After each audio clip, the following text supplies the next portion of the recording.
Yes, gentlemen, thank you so much for making time to come for this very important training, Market Access Session 1 of 2025. Today being the last day for the training, particularly doing Module 4, Financial Planning. We will start by taking us through a few areas that we did cover the last couple of weeks before we finalize on the actual training, which is basically a financial planning for this particular week. Remember, we started the journey on the 13th of February by opening remarks where we actually took you through the module platform, how you need to register, the rules and regulations that actually govern colleague trainings, and so many issues that, of course, are still available on the e-learning platform.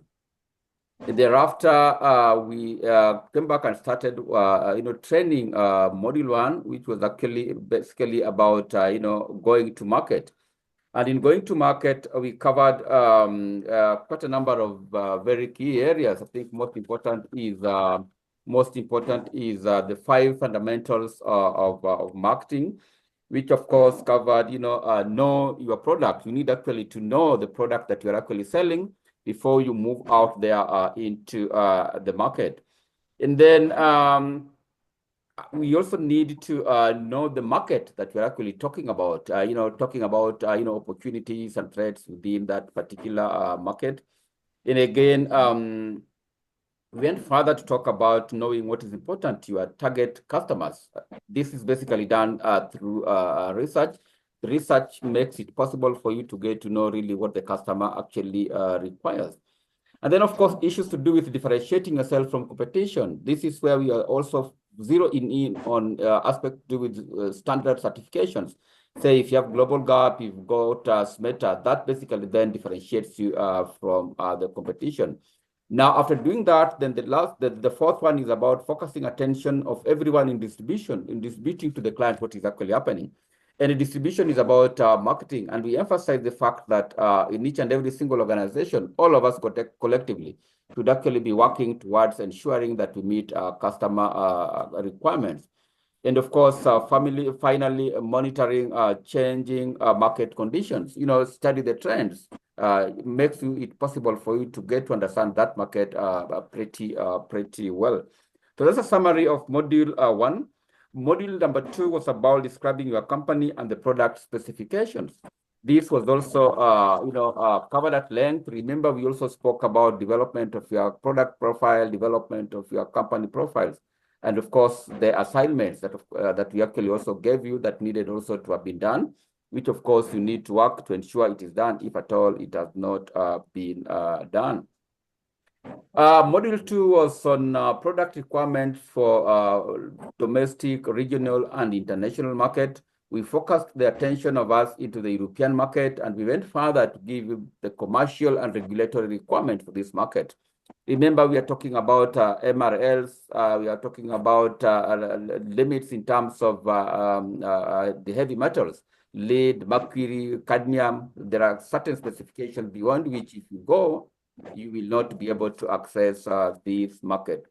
And then Module 3, developing your competitive and pricing strategy. We spoke about, the trade, different trade channels, different market segments, and of course, the pricing fundamentals. In this particular case, we also captured the break-even point, which Edwin Alum did actually do very well by bringing our attention to the fact that you only do that business which is profitable, but first of all, you ensure that you are in a position to break even. And of course, today, the second day of week 4, financial planning, I would be glad to take this opportunity again to hand it over to my colleague, Edwin Alum, to pick from where we had left. Most welcome, Edwin. Okay. Thank you. I don't know if you can hear me. I don't know. Very well so. We can really hear you. Okay. Good stuff. Welcome, Abraham, for now. And let me just start by asking if you are able to do your costing for, did you select one product and do costing for it? Yes, I did it. Which one? I choose mango. The mango. Fresh mango or dried mango? The fresh mango. Is it per box or per kilogram? I took one. I took 1 acre cost involved, you know. So, okay. Would you mind taking us through that one? Okay. So I took 1 acre mango. Then in the cost analysis, I make the fixed cost. The fixed cost of the 1 acre, that is 10,000 Ghana cedis. 10,000 Ghana cedis. That is for the leasing or for the what? Okay, this fixed cost, what is it? That's about the land, you know, the fixed access include the land and other things that are static on the farm, you know. So the machinery and everything, you know. Now, would you kindly take us through the breakdown, Mr. Abraham? So would you kindly take us through the actual breakdown of this fixed cost, maybe one line item by line item? Okay, the fixed cost, what I took was the land cost, then cost of planting, cost of pruning. How much is the land? The land itself is 5,000. 5,000 cedis. Is it buying or leasing? Yeah, that is leasing. That's paying lease on the land.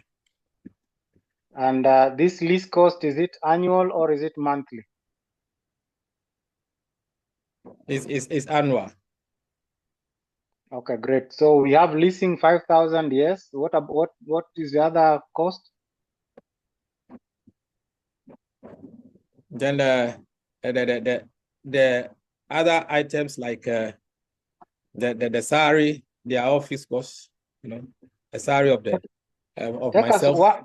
Take us one by one, please. So I don't know if you wrote it on a piece of paper or you did it on your laptop, but would you mind just taking us one by one? Because the assignment was to do it, not to lump it together.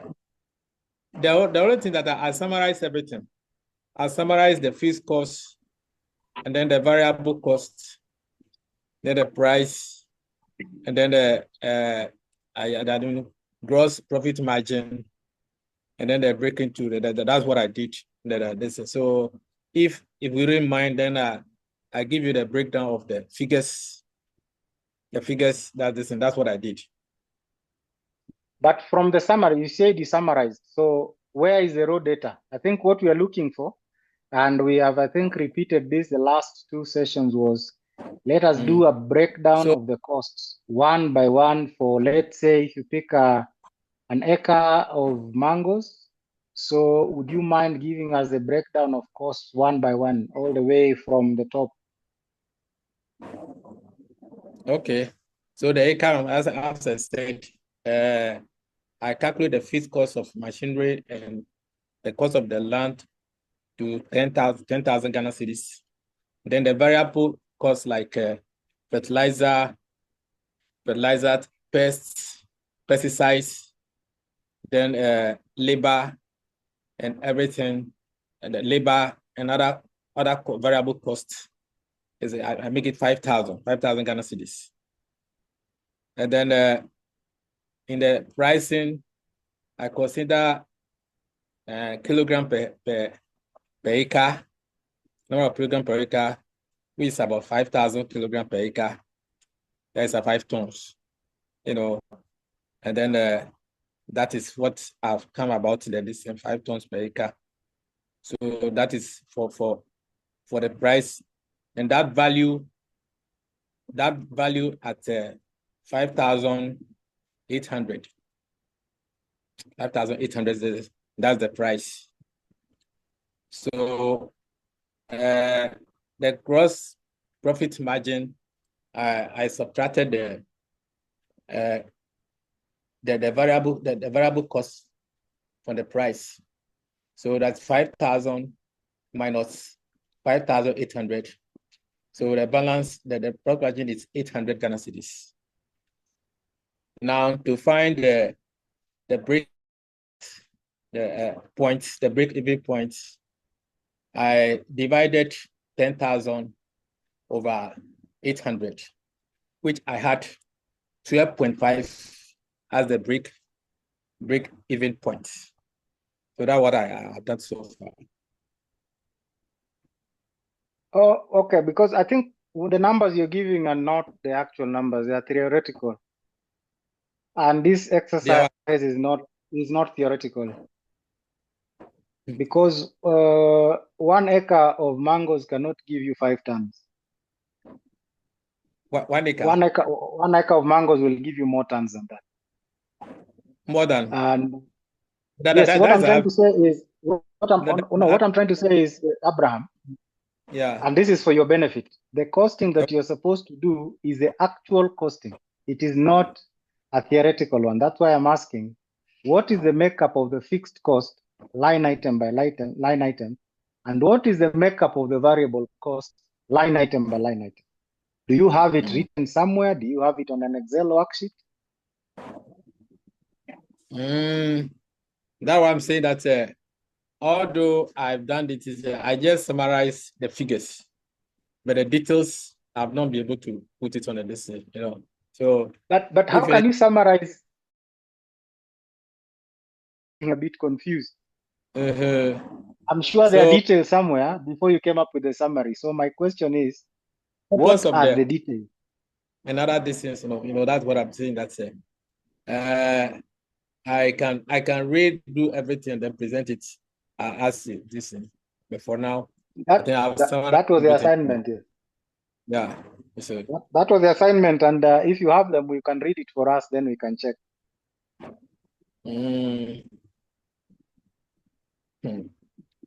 So for now, this is the presentation I have for now. Okay, I think we'll move on. But Abraham, I think the assignment was very simple. Pick one item, do a costing, unit costing, particularly for it. The exercise is not for the class. The exercise is also not for this group. The exercise is also for you to make sure that whatever you're doing at the farm, you are aware of what your actual break-even point per acre is. It's not for Edwin, it's not for Tom, it's not for Khalid. It is for you to be aware of it. And if you asked me, I would tell you mine, because I've done it many times. And when you say that you have summarized it and you don't have it, then I'm a bit worried that maybe the numbers are not as precise. And for that reason, maybe go have a look at it again. Again, the only thing I would urge you, this is not for the class. This is for your own benefit, so that you know what is a unit costing per acre. Do you know what producing mangoes in 1 acre costs you? Yeah. Because if you don't know that, then the break-even point you calculated is also theoretical.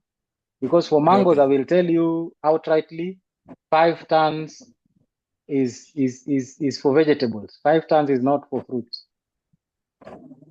Even a few trees would give you 5 tons.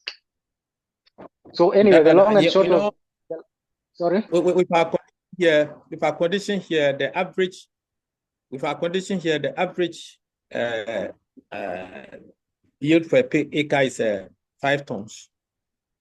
Let me ask you, Abraham.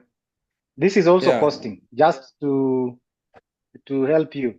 How many, do you know how many, on average, how many fruits one tree yields? One tree yields is between 150 to 200 fruits. Let's say 200 fruits, just for ease of calculation. How many trees do you have in 1 acre? That is 64. Sorry? 64 plants per acre. If you plant it 8 meters, that's the planting distance is 8 meters by 8 meters. So you get 64 plants per acre. 64 plants per acre, yeah? Per acre. Yes. Yes. Assuming just one fruit. You see, even if I just took one fruit to be what is a kilogram? What is the weight of one fruit on average? The average weight of the fruits between 1 kilogram and 800 grams. So let's take the lower one, which is 800 grams. Let's take the lower one. Yeah. We are doing the costing together. Yeah. So yeah, I will give you, based on the mathematics you've shown me, the numbers you've given me, 64 plants per acre. Is that correct? Yeah. Yes. Just confirm if I've gotten the numbers correct. 64 trees per acre. That's correct. Yeah. About 200 fruits per tree. Yeah.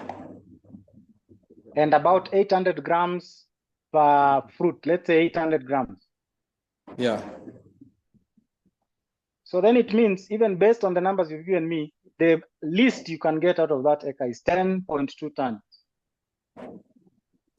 10.2 tons. Yes. Because it is 64 trees times 200 fruits times 800 grams. We are not even taking the higher side. It means you are going to get about 10.2 tons. Then it means the 5 tons you're talking about is like I was telling you, the 10 tons for fruits, that is way too low for, unless it is passion fruit. But you factor into losses, you know. We're talking about acreage production. Yeah. But Abraham, and we are going through the costing so that you will understand what I'm telling you. We are not talking about the net production. We are talking about what are you producing. Then we will go to the losses, because now we don't have the breakdown of the losses. Are you saying you're losing 50% of your harvest? No, not at all. Then it means it cannot be 5 tons. Just think about it based on the numbers you've given, and we've taken the lower numbers. We've not taken the higher. We've taken the lower side, which is 800 grams. We've taken the lower side, number of trees, average number of fruits produced by a tree. Then it means that without the losses, even with the losses factored in, because we've taken averages everywhere, the acreage, an acre of mangoes cannot produce less than 10 tons based on the numbers you've given, unless the numbers you've given are not correct. Edwin, may I ask, please, Abraham, how old is that orchard? Is it how old? Yes, how old? How many years? That budget?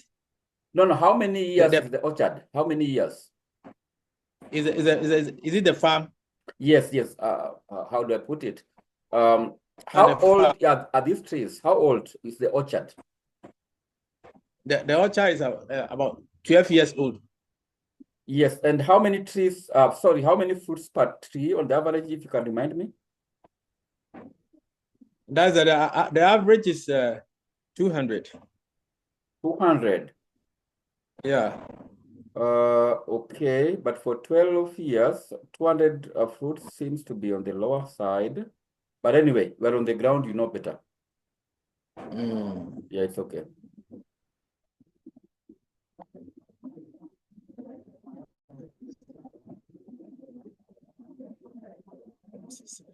Back to you, Edwin. What I was saying is, Mr. Abraham, based on the costing we've just done now, the simple costing we've done using the numbers you've given us, you realize that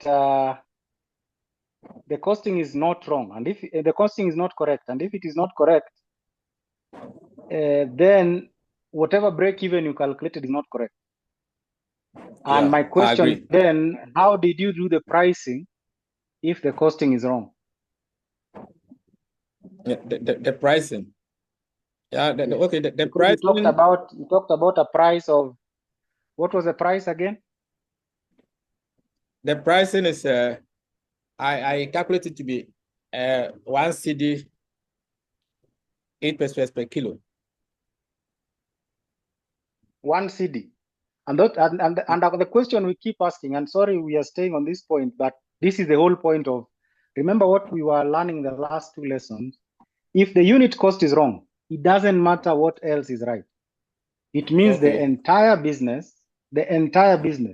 If let's say a unit, you're selling the unit at the wrong price, it means however many units you sell, you are multiplying the error. Like we've just discovered right now, you have understated the cost by almost, or the production by almost 50%. Just by doing back of the envelope calculation. Now, my question is, the 1 cedi that you're talking about, how did you come up with it? Because my worry is if you only do 1 cedi and you don't know how you came up with the price, because it's not based on costing, then it means that the price itself could be either too high or too low. You don't know.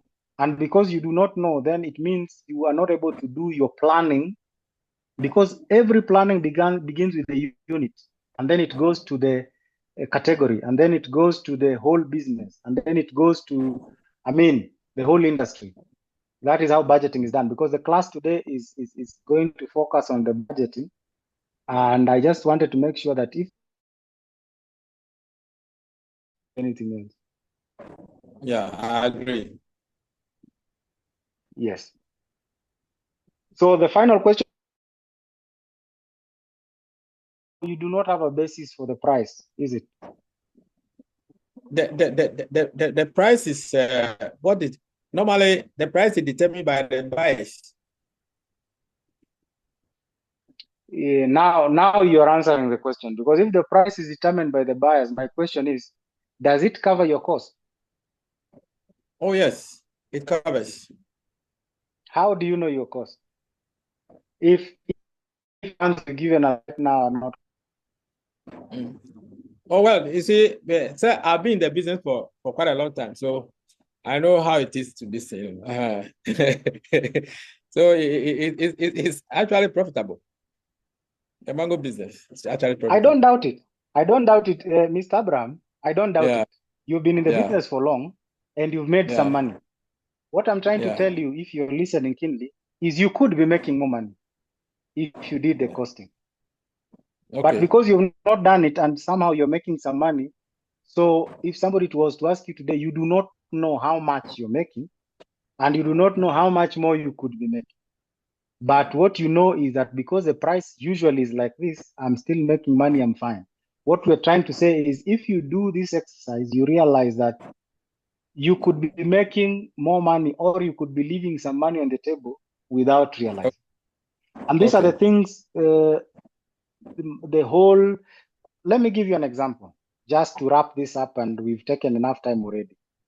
When you go to the international market, because you said you want to one day export, when the importer realizes that you do not know how to do the proper pricing, cost-based pricing, cost plus margin pricing, they will go, because you're saying right now 1 cedi is what the market buys. What they will do is they will give you a price.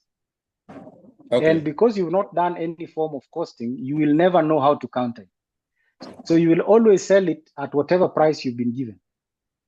And that's how when we did lesson number 2 or number 3, we say that there are people selling a lot of volume, but they're not making as much profit as they should. So it's almost like they're shifting volume from their countries to the international markets.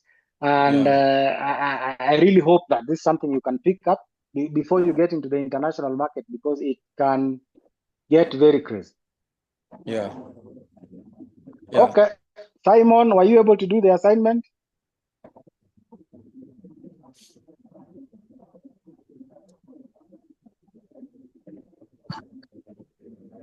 Hello. Yes, Simon. I and giving some problems even up to now. I can say I joined the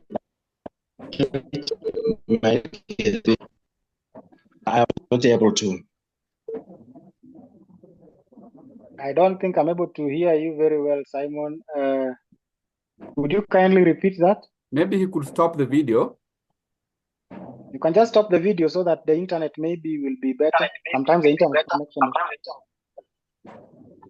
Okay. I was saying I was not able to do the assignment. My network has been giving me problems throughout, and up to now, you can see I joined the class a bit late. It's Excellent. because of Now, my network. I think what we'll do is, have you registered on the platform for the e-learning platform? Sorry, I couldn't get you. Have you registered to the Moodle platform, the e-learning platform? Abraham, kindly mute. Oh, yes, yes, I did. Yes, so I did. I registered. Yeah, I registered. I registered. Have you able to follow some of the videos and some of the assignments that were given there?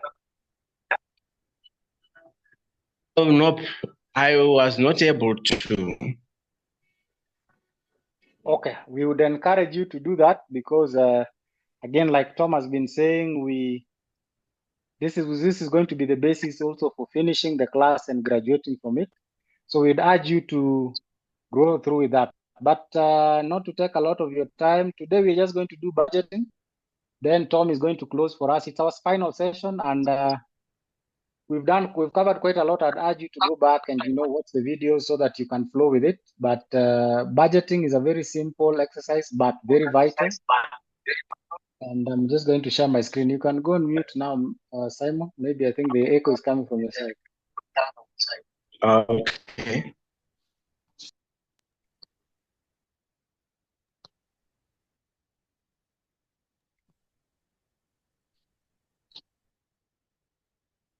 Can you see my screen?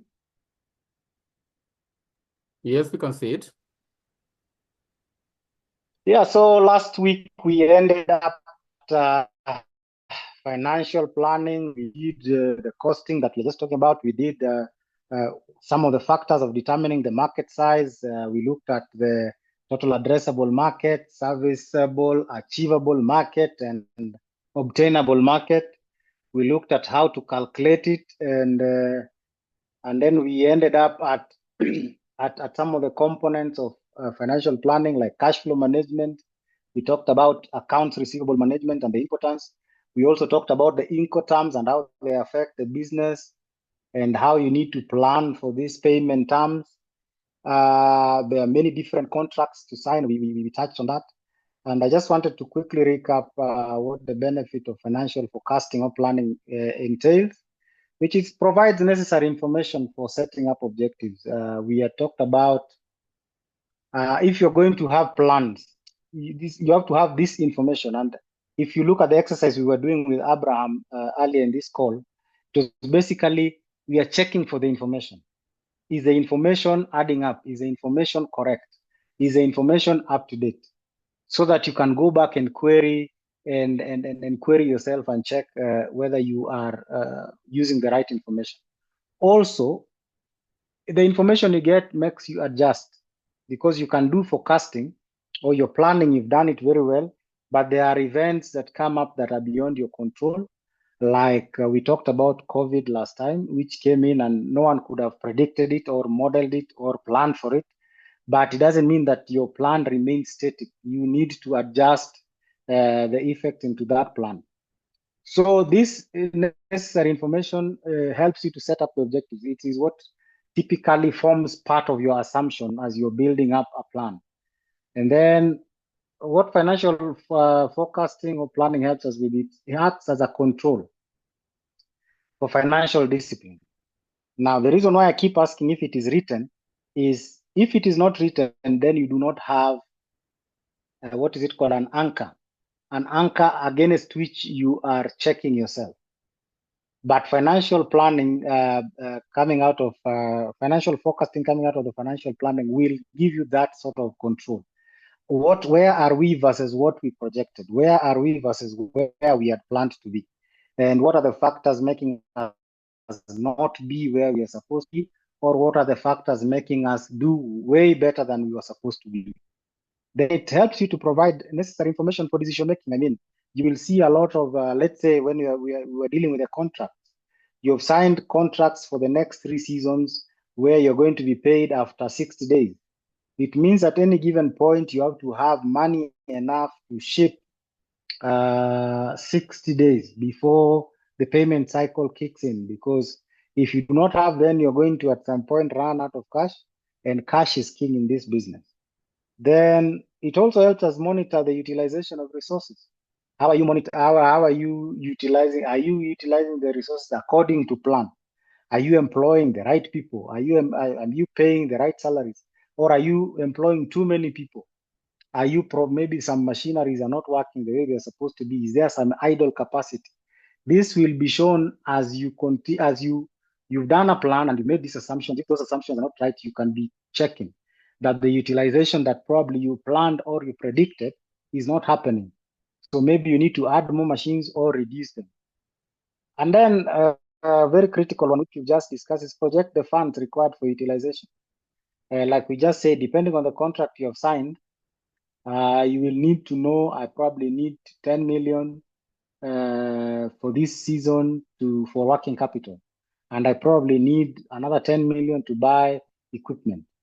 And it will also, financial planning and forecasting acts as a trigger for management when events of concern go out of control. We've talked about COVID.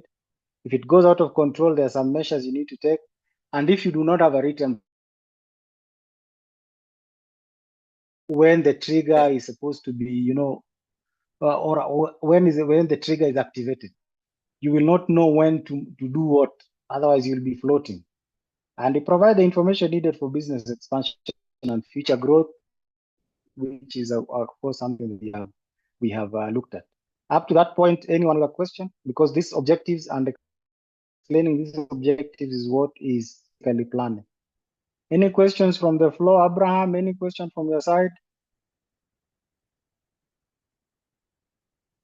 Any question from Simon? Okay, we move on. So we had covered this one, talked about this a bit. So I'll just jump it.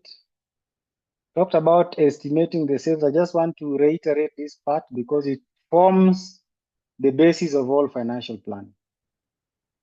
You have to identify the customer and marketing, use the industry trends to do that.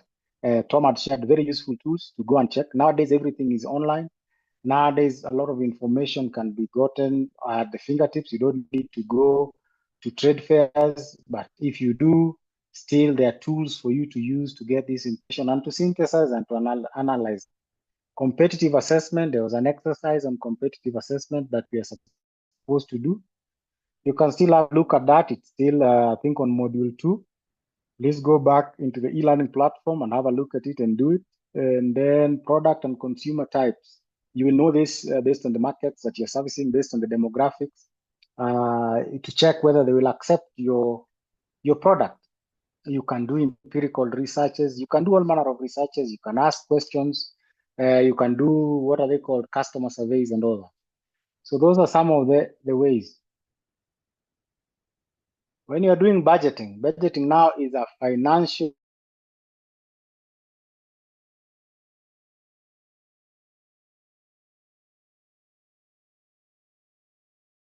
component. Revenue drivers. Revenue, for example, is a component of budget. And the drivers are only 2. These drivers are price and volume. Price we've talked about. For you to determine the right price, you need to do proper unit costing and add your margin. And also you need to factor in things like competition, value, and where you position yourself, market mix, and all that. Volume, obviously, you need to know how much are we producing based on also the channels, the supply channels and the distribution channels that we have talked about. There's budget component. Number 2 is variable costs. Again, depends on the revenues. It depends on how many units you're producing. That is your operations. Usually calculated as a % of sales. And then we go to fixed cost. We've talked about this. They do not vary. They are just static, whether the revenue goes up or goes down. You have to consider things like non-cash expenses. You will buy machinery, you will be having goodwill. These are either depreciating or needs to be amortized. So you cannot have a machinery today that is 1 million CDs, for example, and in 3 years it will still be 1 million CDs. It will have depreciated. Then you have to have things like non-operating expenses. These are expenses not related to the operation, like interest on financing. It has nothing to do with the operation. And taxation, it has nothing to do with the operation. The government determines what taxation you need to pay. So these are things that you must be aware of. And then there are capital costs, which are some of the machinery costs, some of the expansion costs if you're buying land and all those things. I hope that is clear on the budget components. Any questions from the floor? Any questions? I don't want it to be a monologue. Are you okay up to that point?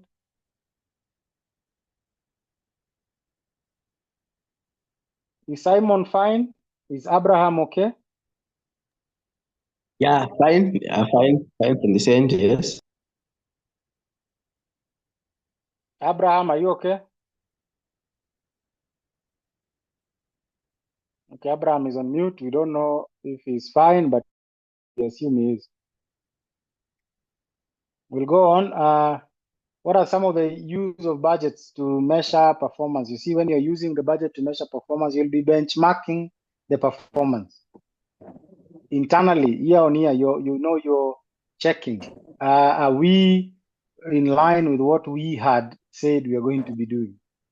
And then this is the way also to check the key performance indicators. The key performance indicators, we talked about revenues, we talked about costs, we talked about major impacts, we've talked about working capital, what do you need for funding and all that.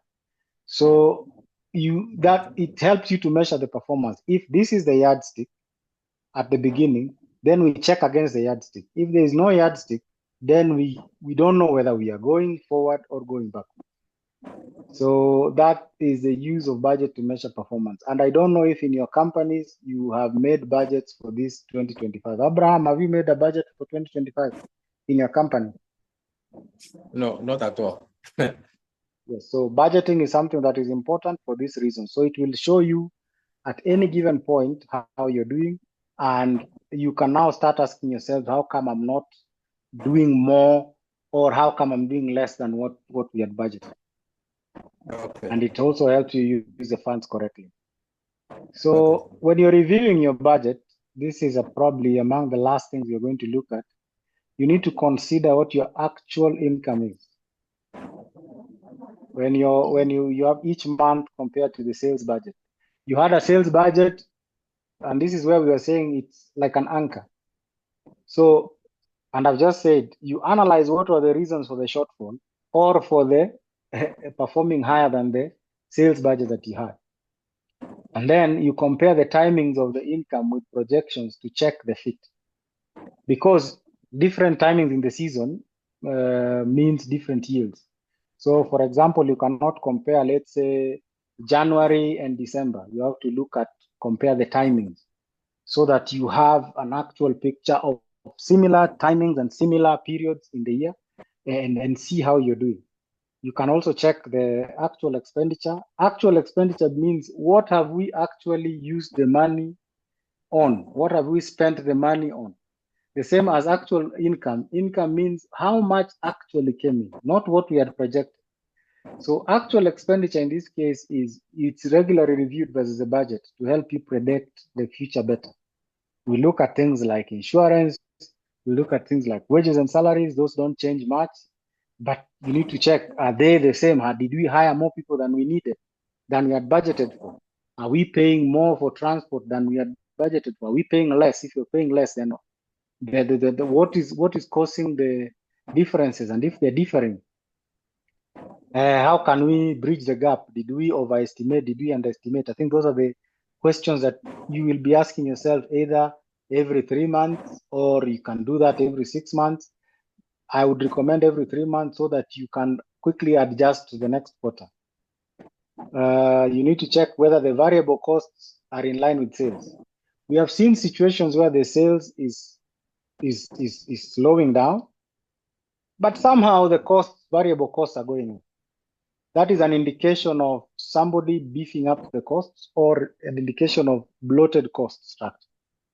So for example, there's no way the sales has gone down 10%, but somehow the variable cost has gone up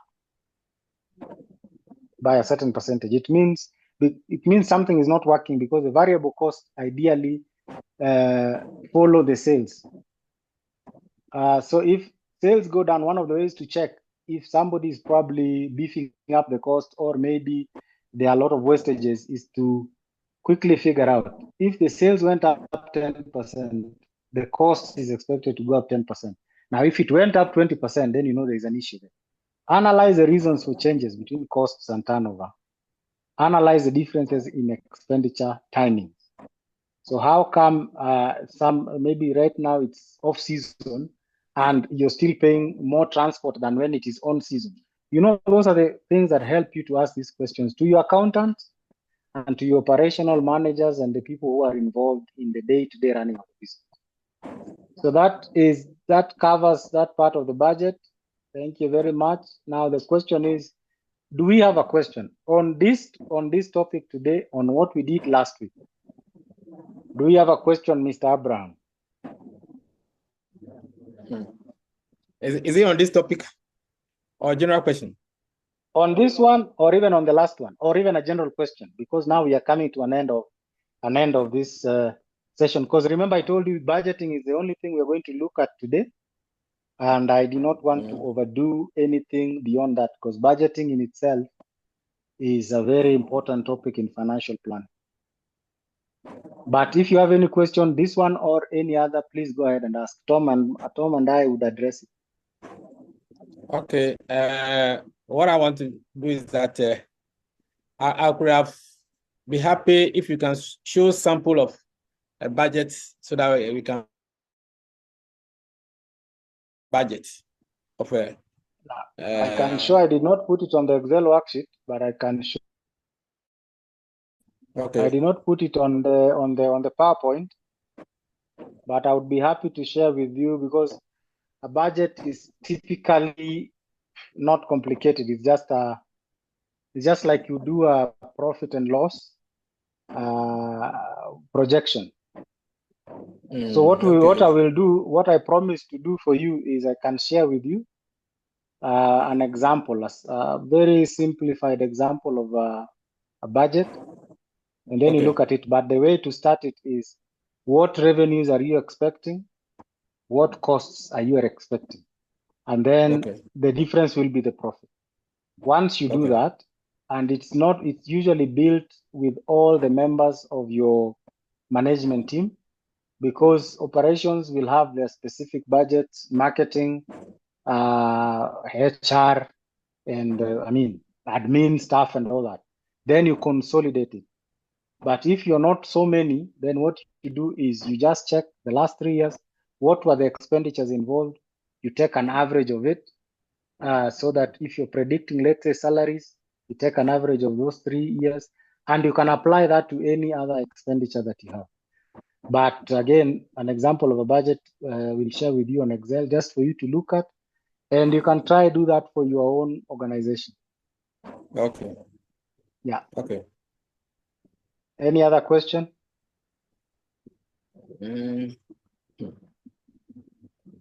Okay, for now, my interest is my key interest is in the marketing channels, and then the budgeting, and then the digital marketing. Something like the digital marketing. So yeah, all this material you can find them in the e-learning platform, and that's why Tom was insisting that you go ahead and go with it, because you cannot teach everything in 2 hours or 1.5 hours, and majority of this material are available. Okay. So because they are available, you just make use of it and you ask the question, because there's a lot of exercises in there. And some of these exercises is what we tell you to go and do.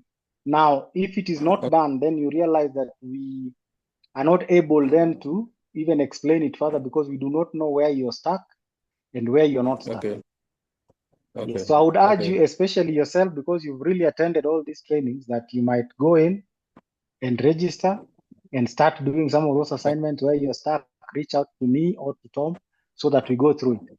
But for the budget specific ones, we still have material in there and we have a workbook there.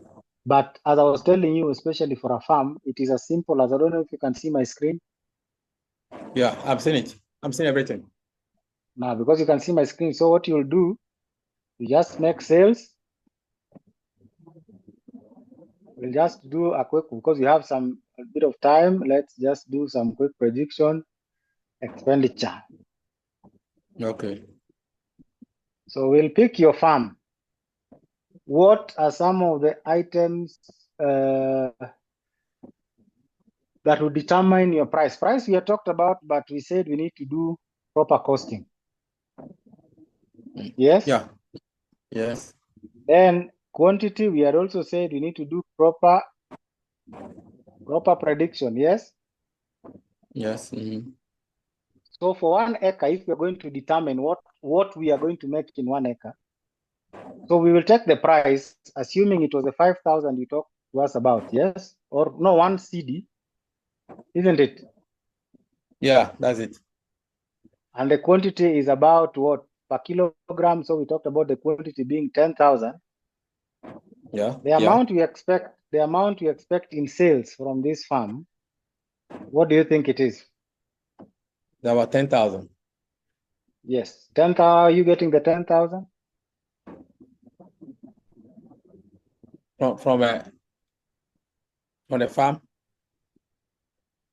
Yes, I'm saying what amount, the sales amount of 10,000, how are you getting that?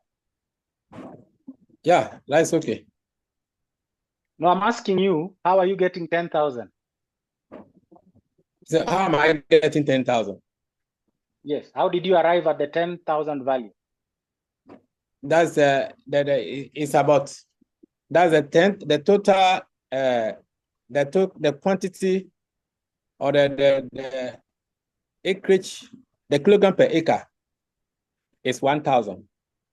It's 10,000. The kilogram per acre is 10,000. So if you multiply it by CD, then you are getting 10,000 Ghana cedis. Exactly. So you see how you've explained it. This is the way everything you're doing on your budget must have an explanation. Okay. So what we are saying on this budget, if we're making a budget, and I'm making a very simplified one, we are assuming we are going to sell a kilogram at 1 CD. That is the first assumption. Yeah. The second assumption we have made on sales is we are going to produce at least 10,000 kilograms. Yeah. Therefore, the revenue we expect, which is the amount written here, just basically revenue, is the price times the quantity, which you're right, makes it 10,000. Yeah. Isn't it? Now, yeah, we're still doing a very simplified budget. I'm just showing you. Later on, we can share the Excel. It's not a problem. We have time. Excel is one of the easiest tools to use. Now we go to expenditure. In your farm, you will determine, I heard you talk about salaries. Isn't it? Yeah.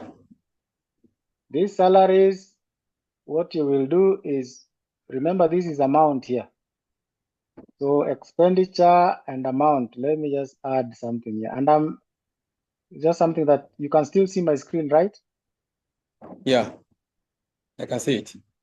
Just follow through. Let's just follow through. So if we are here, we are saying this is amount. Yeah. So salaries, you can predict what are you going to be paying. Let's say 5,000. Again, just for the sake of this discussion. Yeah. From that farm, you're going to pay electricity. We are going to pay insurance. Yeah. We are going to pay transport. Transport, yeah. You are going to pay, what else? What other expenses do you have? Packaging materials? That's then pesticide. Pesticides, you're right. Pesticides. What else? Yeah, fertilizer. Fertilizer. Then there's something cost of harvest. Yeah, so Cost of harvesting. There is planting, I'm sure there is weeding. Yeah. But So these are wages, no? Planting have been planted already, so the planting is not all that is. Say it's a plantation. Now I like the fact that you have said it is already done. So whatever you're doing as a budget, and I like the input, whatever you're doing as a budget must make logical sense. We cannot find planting in the budget for an orchard that is already planted. So you see, I've removed it. So the harvesting, what we are calling the harvesting, is the harvesting wages, right? Yeah. And is there any weeding wages? Yeah, there's weeding wages. Yeah, so we'll just add the weeding wages. Assuming these are all the expenses you have, let's make them up. Maybe this is 100, this is 300, transportation is 1,000, packaging material is 200, pesticide is 600, fertilizer maybe 700, harvesting wages 100, weeding wages 100. Total expenses, we will add them up, is 8,100. So the surplus or this budget expects to make as a profit of what? A profit of I think 1,900 or so. Yes. And how do you get 1,900? You subtract the variable cost from the revenue.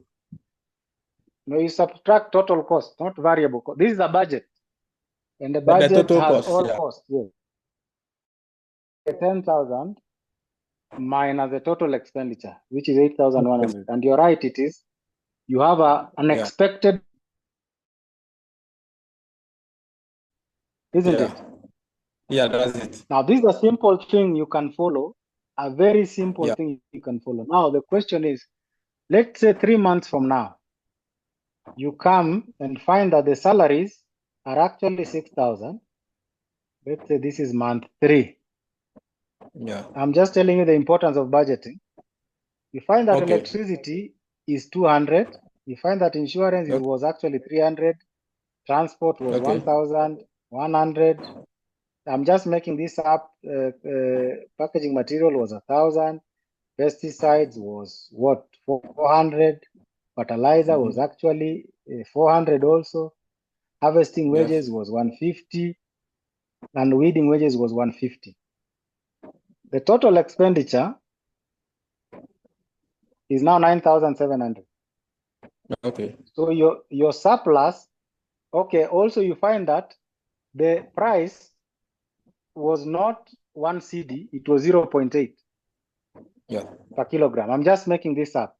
So you come here and say 0.8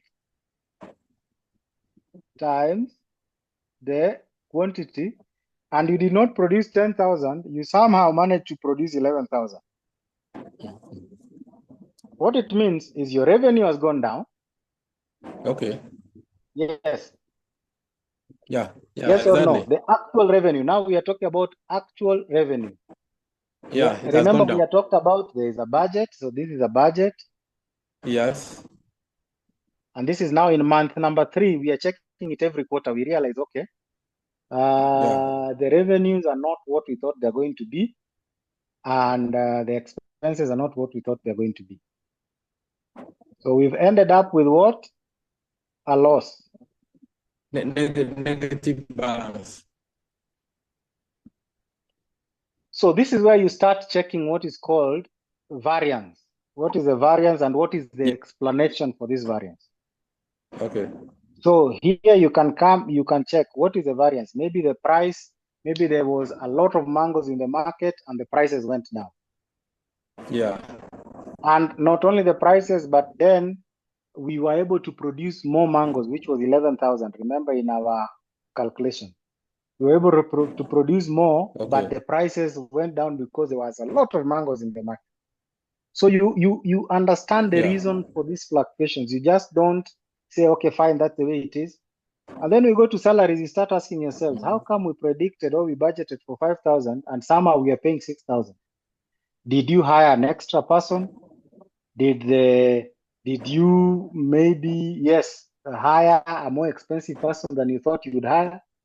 Or what had happened to the salaries for it to go up by 1,000? You check electricity, you see a difference. You come to insurance, you come to transportation. Some of packaging material you had predicted 200, but now it's 1,000. What happened? And if you're looking at the 1,000, you realize you're not selling as much, really. You're not selling. So these are the things I was telling you about.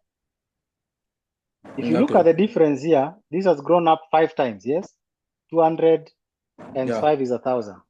But sales has not gone up 5 times. So these were the things we were telling you about the direct variable cost. How is it that packaging material has gone up 5 times, but sales has actually gone down? So that's why you start checking. Have we bought a lot more packaging material than we need? So is it making sense now? Yes, I follow the distance, but from our market, from the mango industry, I think we harvest every 6 months. At least every 6 months you do so harvest. This we can even say, Mr. Abraham, it doesn't matter. You can even say month number 6. Where you do the review, at the relevant time. You don't do the review because you need to.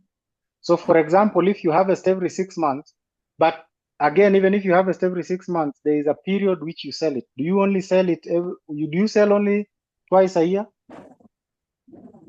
Yeah, we sell it only twice a year.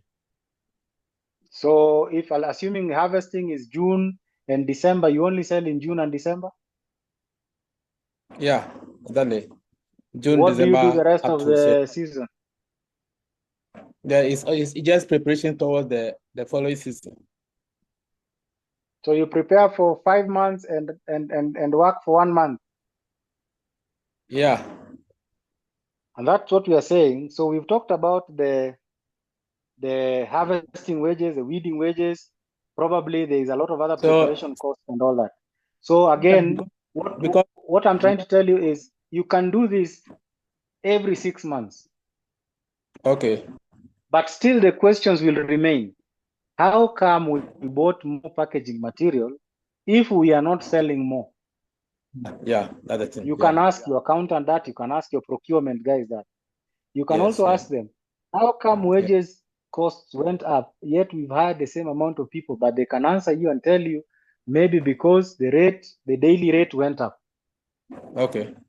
But the reasons must make sense to you. The reasons are not supposed to be, okay, a reason has been given, let's move on. No, it has to be logical.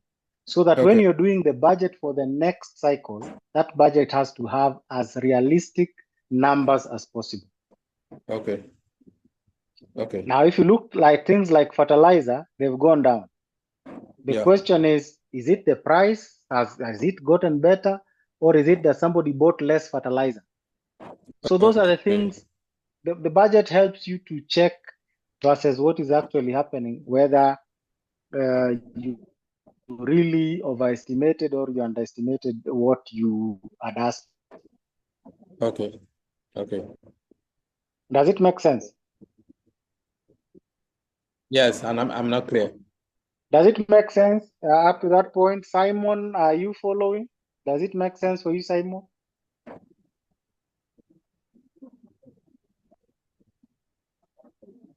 Is Simon with us?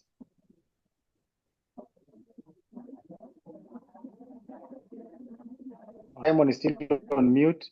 So, Abraham, is there any other question you have around budgeting? Of course, You can play around with these numbers. You can also do your own personal budget based on this simple example that you've given. I think I'm clear. I'm clear now. I'm clear with everything. Good stuff. Yeah. And we'll share with you again this one just for your own practice. You can play around with it. The only thing I will tell you is make sure whatever numbers you put there are actual numbers that you can verify yourself. Okay. Great. Any other question from any other session? Not just necessarily planning, not just necessarily budgeting or pricing. Any other question?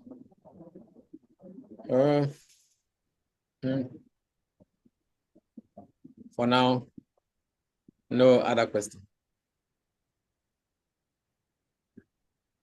Excellent. Then I would say that we have practically come to the end of the training. Okay. And we've covered quite a bit, but we have these resources available for us. And probably, Tom, if you have any comments and the last remarks, that would be great, even as the participants embark on the e-learning platform and registrations and all that. Tom, karibu sana. Yeah, that is fine. Thank you so much, Edwin, for taking us through, the last two modules very successfully. So, and thank you so much, our colleagues, Abraham and Simon, for making time to come to see that at least the training is actually done to its logical conclusion. Yeah, this is now the end, but I think it's also important to listen to our colleagues. They are very few, but at least they have something to say. Simon, how, you've not been attending on a day-to-day basis, but you could perhaps just tell us how you find this training and perhaps what you think we could do to make the training a lot more better. Simon.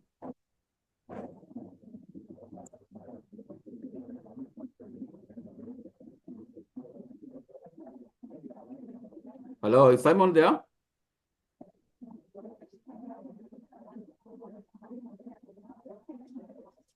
All right. Okay, Abraham, could you please let us know how you find this training and what you think we should do to make the training a lot more better? For the training, it was very, very useful. The presentations were very comprehensive. The presenters too were on point. Everything about the training was very excellent. And I appreciate a lot from this training. Things I've not been, and I realized that I've not been doing the right thing. So from this training, things I've learned a lot, which I can improve it. I can improve whatever I'm doing in my business in order to reach a higher side of this thing. The medium by which you are using for the training, I think it's okay. It's okay. So we have to maintain because these days, every training is virtual. And I think that's the only medium by which we can assess this training. So it has been a good training and has been an excellent presentation. Okay, thank you so much. And is there something that you think we need to do to make it a lot more better? I was not happy with the attendance because it appears a lot of people registered, but attendance to some extent now very poor. I don't know the reasons why people decide not to come again. So I think we have to make a verification why the attendance has reduced drastically. For instance, today we are only 2. Yesterday we were 2. For some time now, it's only 2 participants. And I think I have taken the whole thing serious. So I make sure that at any day I make myself available. So we should find out why the attendance was not very pleasant. Probably there may be something that why that is, yeah. Okay. Yeah, fairly a very good feedback. In terms of the trainers, both myself and Edwin, Is there perhaps something that you think individually we could make to make our training delivery better? Well, I think that I didn't find anything bad about your presentation and everything. You did an excellent. The way you took your time, the explanations and everything, I think it's very comprehensive. Okay. Yeah, that is okay. So fairly very good feedback. Simon, are you there?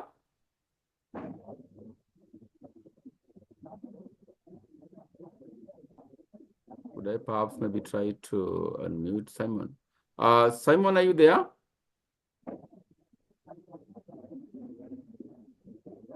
Hello, Simon. Let me try to unmute Simon. I don't think, I don't know whether it is, I have unmuted Simon. Simon, are you there?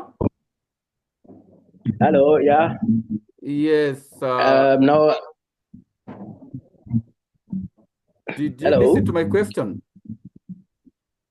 No, I didn't get it. Yeah, it's okay. We are basically checking out from you how you did find this training the last, 4 weeks, and perhaps what you think we could do to make the training better, if maybe there is any feedback you could give us. Okay, thank you. This has been a very vital training in terms of how to run a business.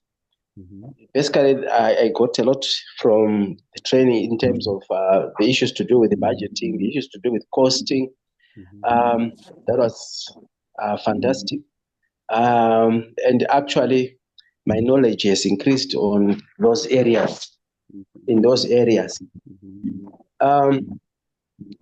Maybe one other thing that I could maybe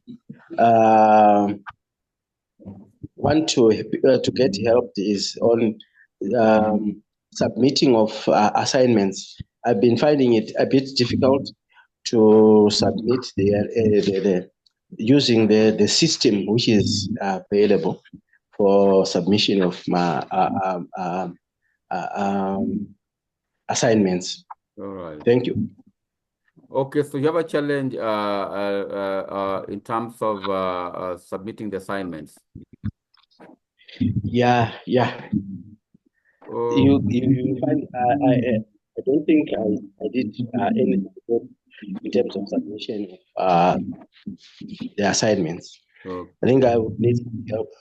If somebody can help me how to upload the assignments and then send, send, yeah. For the physical assignments, beginning week number 1, company profiles and, some of the assignments you have done, you will have to send them directly to my inbox and Edwin. That is not a problem.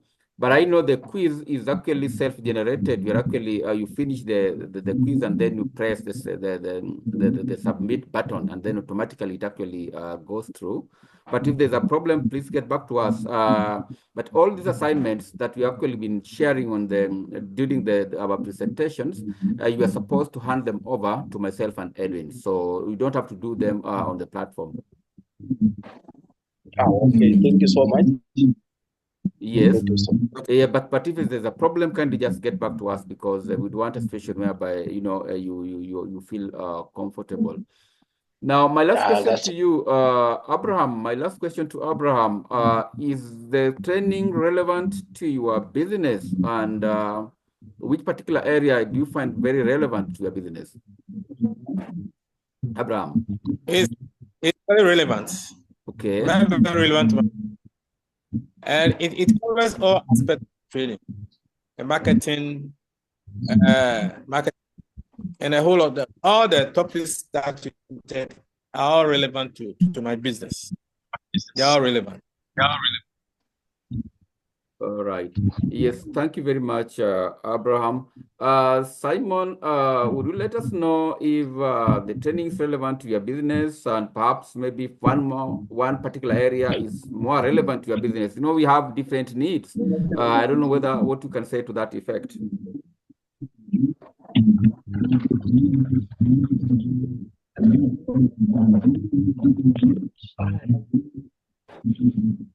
We can't hear you.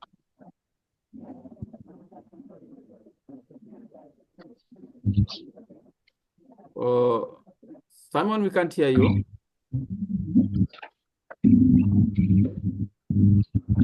I don't know if that. Okay, you are. I wonder why.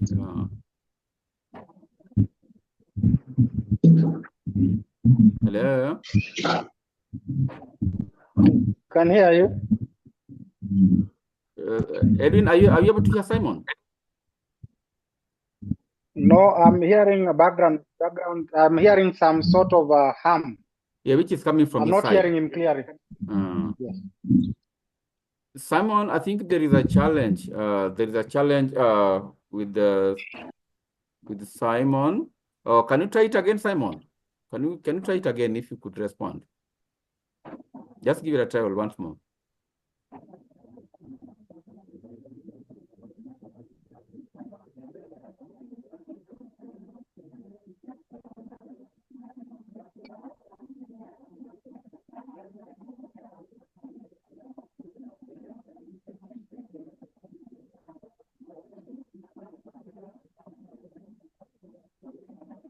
Oh my goodness. I think it is not going to be possible to reach out to Simon, but at least we have listened to him.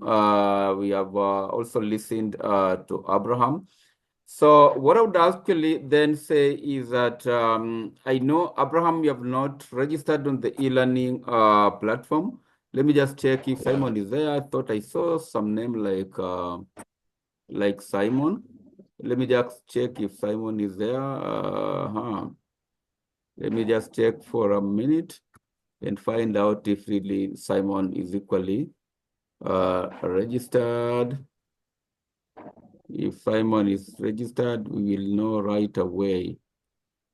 We will know right away if Simon is registered. Okay, Simon's name. Okay. Yeah, only 3 are registered, and I think Simon has got to also ensure that he's actually registered on the e-learning platform and basically ensure that all the assignments are actually done. So without much ado, gentlemen, this marks the end of the training for session 1, 2025.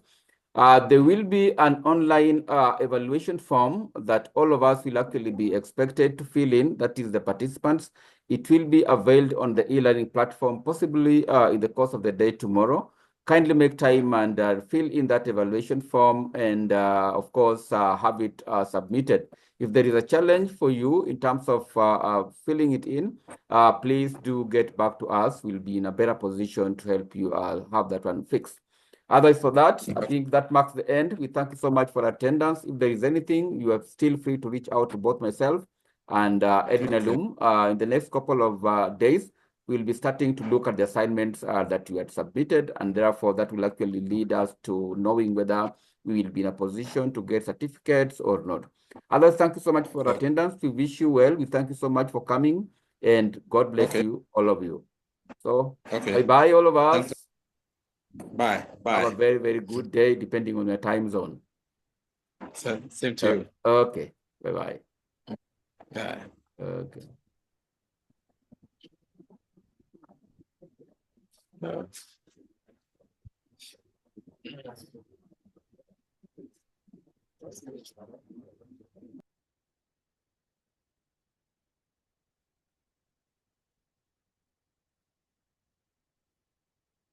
Well, that is it. Okay.